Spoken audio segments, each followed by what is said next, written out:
রাজ্যের কাজই হচ্ছে শুধু চশমা ভাঙা। তাই তো রাজ্যকে নিয়ে নতুন ভিডিও আপলোড দিয়ে চিত্রনায়িকা পরীমনি এবার কি বলছে। প্রিয় দর্শক, এ বিষয়ে বিস্তারিত দেখুন পুরো ভিডিওতে। শাহীন মোহাম্মদ রাজ্য বর্তমানে তাকে নিয়েই সময় পার করছেন চিত্রনায়িকা পরীমনি। তার সকল আশা ভরসা এবং তাকে নিয়েই সকল প্রকার ভবিষ্যৎ চিন্তা ভাবনা করে রেখেছেন চিত্রনায়িকা পরীমনি। তাই তো তিনি যেখানেই যান না কেন চিত্রনায়িকা পরীমনি সাথে করে নিয়ে যান শাহীন মোহাম্মদ রাজ্যকে, এবং কি সেই দৃশ্য এবং ভিডিও আপলোড করা হয় তার ফেসবুক পেজে। তেমনই নতুন করে একটি ভিডিও আপলোড দিয়েছেন চিত্রনায়িকা পরীমনি। ভিডিওটি আপলোড দিয়ে ক্যাপশনে তিনি লিখেছেন, আমার সব চশমায় এখন জোড়াতালি দেওয়া। ভিডিওতে দেখা যায় রাজ্য তার মায়ের চশমা হাতে নিয়ে ভাঙার চেষ্টা করছেন এবং কি শেষ পর্যন্ত তিনি ভেঙেও ফেলেন। তখনই চিত্রনায়িকা পরীমনি রাজ্যকে প্রশ্ন করেন, আচ্ছা এটা তুমি কততম চশমা ভাঙলে?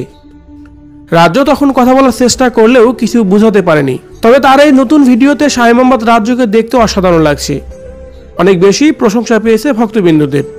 প্রিয় দর্শক, শাহীন মোহাম্মদ রাজ্যকে নতুন এই ভিডিওতে দেখতে কেমন লাগছে কমেন্ট করে জানিয়ে দিন কমেন্ট বক্সে।